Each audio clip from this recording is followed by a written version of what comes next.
Hello hello back कृषि मौसम में बात करेंगे। और जो मानसून का अभी का जो सिस्टम है 8 वर्ष पहले जो समझी तूफान ही बन गया था, उसकी जो अपडेट्स है उसके बारे में बात करेंगे। और जो मानसून का इसके बाद का नेक्स्ट सिस्टम आ रहा है उसकी जो अपडेट्स हैं उसके बारे में बात करेंगे। सबसे पहले कर लें और बेल आइकन बस दबा दे के हर उसे प्रेरणा मिले। कराची मौसम में बात करें तो कराची का मौसम आज सुबह से काफ़ी तक खुशगवार है, लेकिन समुद्री हवा काफ़ी तक बंद है। कराची में हवा की जो डायरेक्शन है वो काफ़ी हद तक अब चेंज हुई है। अभी हवाएं साउथ से चलने शुरू हो चुकी हैं। और मानसून का जो नया सिस्टम था जो कल जुम्मे वाले दिन नहीं, जो हफ्ते और जुम्मे वाले दिन समुद्री तूफान की शक्ल तैयार कर गया था। और PMD IMD और इंटरनेशनल मॉडल्स ने इसको एक समुद्री तूफान डिक्लेयर कर दिया था। और अभी ये 70 इसके आसपास 72 किलोमीटर पर आवर की स्पीड से हवाएं चल रही हैं। और आसान इसका नाम रख दिया गया है, पाकिस्तान की तरफ से नाम दिया गया है। अभी समुद्री तूफान मुसलसल अभी भी ये मूव कर रहा है ओमान की तरफ, लेकिन ये ओमान में नहीं टकराएगा नहीं। ये ओमान के काफ़ी तक क्लोज से कभी करीब से ओमान को बाईपास करके मज़ीद डीप समुद्र की तरफ जाएगा, मतलब डीप जो अरेबियन सी है। अगर ऐसा होता है तो यहाँ पे दो चॉइसेस हैं, दो मतलब चॉइस भी चांस है। पहला चांस ये है कि जो सिस्टम है वो समंदर में डीप समंदर के अंदर जाकर डिजॉल्व होना शुरू हो जाए, ख़त्म होना शुरू हो जाए, या फिर ये वापस से रीमर्ज प्रोसेस में जाकर अपनी शिद्दत को बढ़ाए।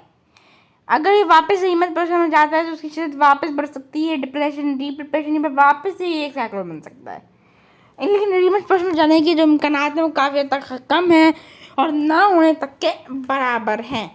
लेकिन जैसे आपको मालूम है इस साल 2024 का साल जो है, इस साल मानसून काफ़ी गैर मामूली मानसून भी गैर मामूली रहा है। और जो समंदर है अरबियन सी है वो भी काफ़ी तक गैर मामूली सूरत हाल का बाइस बना है। तो कुछ भी हो सकता है, इसके बारे में अभी भी हम कुछ कह नहीं सकते। सिस्टम से हफ्ते वाले दिन सिस्टम के असरात जो हैं वो कराची में पड़े थे। और कराची में हफ्ते वाले दिन काफ़ी अच्छी बारिश जो थी वो रिकॉर्ड की गई। सबसे पहले 4-5 बजे तक बारिश का सिलसिला साउथ के इलाकों में शुरू हुआ। फिर ये बारिश आहिस्ता आहिस्ता सेंट्रल कराची के अंदर पहुंची, सदर के इलाके, इन इलाकों में बारिश का सिलसिला शुरू हुआ। फिर ये नॉर्थ ईस्ट के इलाके, नॉर्थ वेस्ट के इलाकों में इससे बारिशें रिकॉर्ड हो गई। ये पासिंग शावर की सूरत में थी। उनके सिस्टम के असरात जो कराची के हैं उसकी वजह से बादलों की जो मूवमेंट है वो काफ़ी हद तक तेज़ है, तो बादल काफ़ी जल्दी आकर बाहर के चली भी गए। अगर हम मानसून के इसके बाद अगले मानसून के सिस्टम के बारे में बात करें तो मानसून का अगला सिस्टम इसी सिस्टम के जाने के बाद आ रहा है। अभी ये हैदराबाद के करीब है और इसी ट्रैक पर ही आते हुए इसका ट्रैक थोड़ा मुख्तलिफ रह सकता है। ये ट्रैक मुंबई के करीब से डायरेक्ट समंदर में दाखिल हो सकता है, ये गुजरात के ऊपर नहीं आएगा, मतलब गुजरात के अंदर ये समंदर में दाखिल होगा ये। और गुजरात में काफ़ी तूफ़ानी बारिश बनेगा। ये अभी एक वेलमा लो प्रेशर है, वेलमा लो प्रेशर से मालूम के ये अभी हवा के शदीद कम दबाव है। अभी ये आता नज़र आ रहा है, इसी ट्रैक पे सफ़र करते हुए अहमदाबाद के करीब आएगा ये और ये कच्छ की तरफ मूव करेगा। 3 सितंबर को इसके असरात वेस्ट जो ईस्टर्न सिंध के इलाके हैं वहाँ पड़ना शुरू हो जाएंगे। और 4 सितंबर जो बुध का दिन है उस दिन कराची के करीब काफ़ी हद तक कमज़ोर से स्लाइट मॉडरेट किस्म की गरज चमक के बादल बन सकते हैं। और अगर ये बनते हैं तो कराची में बारिश इनसे हो सकती है अगर इनका रुख रहता है। एक और चीज़ है, अगर उस वक्त तक ये समुद्री तूफ़ान जो है अगर वो उस वक्त समंदर में रहता है तो उससे कराची में बारिश होने के चांसेस ज़रा बढ़ जाएंगे। क्यों बढ़ जाएंगे? क्योंकि इस समुद्री तूफ़ान की वजह से समुद्री हवाएं हैं वो ऑलमोस्ट ख़त्म हो गई है कराची में चलना। जब तक ये समुद्री तूफान ख़त्म नहीं होता, समुद्री हवा कराची में बहाल नहीं होगी। तो अगर समुद्र बहाल नहीं होती तो इस सिस्टम के लिए जो मौसमी सूरत हाल है वो साहिली पट्टी के लिए मज़ीद साजगार हो सकती है, और सिस्टम मज़ीद जो है मज़ीद करीब आ सकता है साहिली पट्टी के।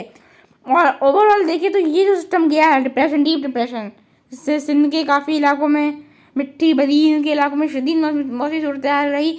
गुजरात के इलाकों में 500 मिलीमीटर से ज़्यादा बारिश रिकॉर्ड की गई। मिट्टी बदीन में 300 मिलीमीटर से ज़्यादा बारिश रिकॉर्ड की गई। और कराची में इन जो हमको लग रहा था कि 150 से 200 मिलीमीटर रिकॉर्ड की जाएगी, वो वैसे तो रिकॉर्ड नहीं की गई, लेकिन कराची में ओवरऑल 70 to 80 मिलीमीटर का स्पेल देखने को मिला इन 4 से 5 जब से सिस्टम शुरू हुआ है। सबसे ज़्यादा बारिश जो है नॉर्थ नाजबाबाद में रिकॉर्ड की गई, 100 मिलीमीटर, 101 मिलीमीटर रिकॉर्ड की गई। सबसे कम बारिश हमको DH सिटी में रिकॉर्ड की गई, सिर्फ और सिर्फ 50 से 60 मिलीमीटर तक वहाँ पर बारिश का नंबर रहा, 40-50 तक। अब इस सिस्टम अगर केटी बंदर इसी ट्रैक पे आता है तो ये भी समंदर में जाके अपनी शिद्दत बढ़ा सकता है, लेकिन इसके इम्कान ज़रा कम है। और ये लो प्रेशर की फॉर्म में जब आएगा तो उसकी शिद्दत वैसी भी कम रहेगी, और ये केटी बंदर तक आएगा तो वहाँ पे इसकी शिद्दत थोड़ी सी बढ़ेगी, लेकिन कोई ख़ास में शिद्दत में इजाफा होता नज़र नहीं आ रहा। अभी तक ये सूरत हाल है। और एक और चीज़, अभी इसमें काफ़ी दिन पड़े हुए हैं, तो अभी हम कंफर्म नहीं बोल सकते। इसमें मुझे तब्दीलियाँ होंगी, मुमकिन भी हैं और होती हैं, आपको ऐसे ही मालूम है। अभी तक ये सूरत में तब्दीली चली, आगाह करें तब्दीली। अल्लाह हाफ़िज़।